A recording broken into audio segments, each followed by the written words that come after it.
This single thing nearly ruined my career, and it wasn't that long ago that this happened. Now, I want to tell you my story about this in the hope that it doesn't happen to you too, or at least you can maybe see it when it's coming and do a quick dodge and dive. As photographers, we are selling ourselves. Yes, we're selling what we do, but really, what we do is a mirror reflection of ourselves.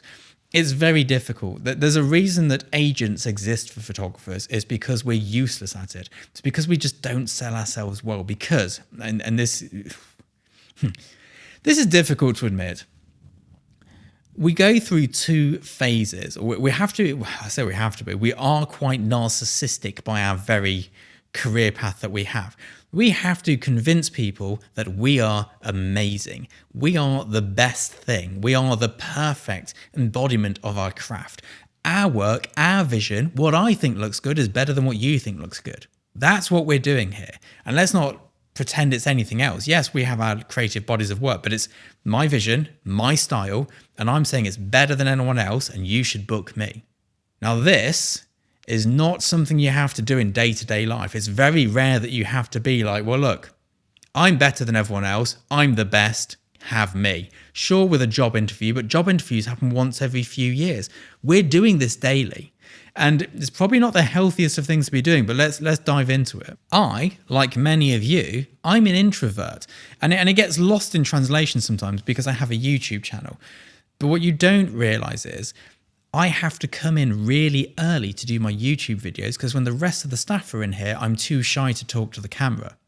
So I come in here when it's empty. There's no one else in the building right now. It's just me and you. We're just here. And I don't have to see your response and I don't have to look at your facial expressions. I don't have to do that.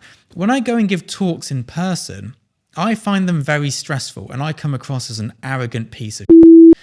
And the reason for that is because I overcompensate.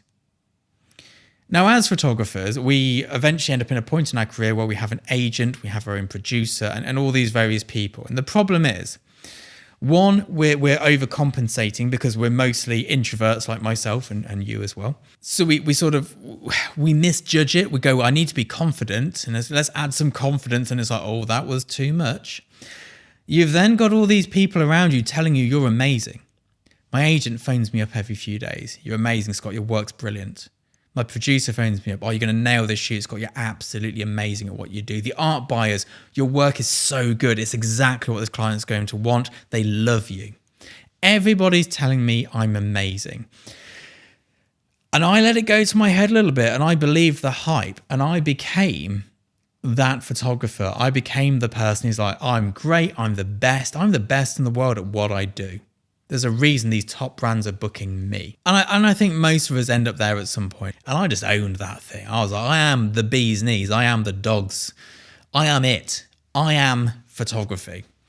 And the problem is, all these people are telling me I'm great. They don't really think I'm great. They know that I'm good enough to make money for them. And that's what these people are in it for. But for some reason, I got carried away with the whole thing and I became an absolute... I was hateful at every party I was at every networking thing I was at. I was like, look at me. I was the ego. And no one thing stopped me from doing this, apart from I met another photographer. I didn't meet them, I saw them at a party, and they were behaving in the same way as me. And I thought, what an idiot. And as I was sat in my Uber, heading back to my hotel that night, I realized that I was that photographer as well. And it was the reason I was losing clients because people, they want to tell you you're great, but they don't want to hear you say you're great. And it is such a fine line because if I turn up and tell somebody on a pitch how I actually feel, picture this. Someone's asked me to do their drinks campaign. Yeah, I think I can do it. I've done some stuff a bit like it before.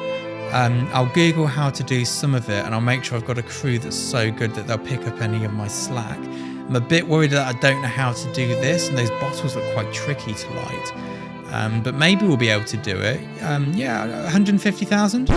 That's not going to get the job. If I go in and go, absolutely, that is right up my street. That is the exact sort of work I love to do. Won't have a problem creating this for you. We'll do it for 150. We'll have it knocked out the park. It'll be better than you can imagine. That gets the sale. And the problem is it's like a devil and angel sat on your shoulders, but it's confidence and sheer fear that you've accidentally oversold yourself. And having to wear these two hats is part of our job. In front of the client being the big I am, making sure they feel safe, but then going home and crying afterwards, going, oh my word, I'm going to lose my entire career because I have no idea what I'm doing. I'm a complete fraud. Does anybody know what they're doing? Everybody must know what they're doing. They always do it. They know what they're doing and I don't. Are they going to find out that I don't know what I'm doing and they do know what they're doing? Like, it goes on and on. And this is part of the plight of being a photographer. It is that constant doubting yourself and feeling like you were an imposter in your own business. And I get it all the time. But what nearly ruined my career was believing the hype, was believing all of these people saying that I'm great and really just jumping on that train. It is good to have self-doubt.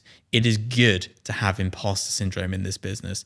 The second you believe that you are brilliant, your work slides away. The second you believe you're brilliant, you annoy people. The second you believe you're brilliant, you mess up that big campaign. Self-doubt, although it's horrible to have, is what keeps us level whilst we're having to pretend to clients that we're amazing. This self-doubt in the background, I believe, is a great thing. Let me know your thoughts in the comments below. I'll see you all soon. Bye-bye.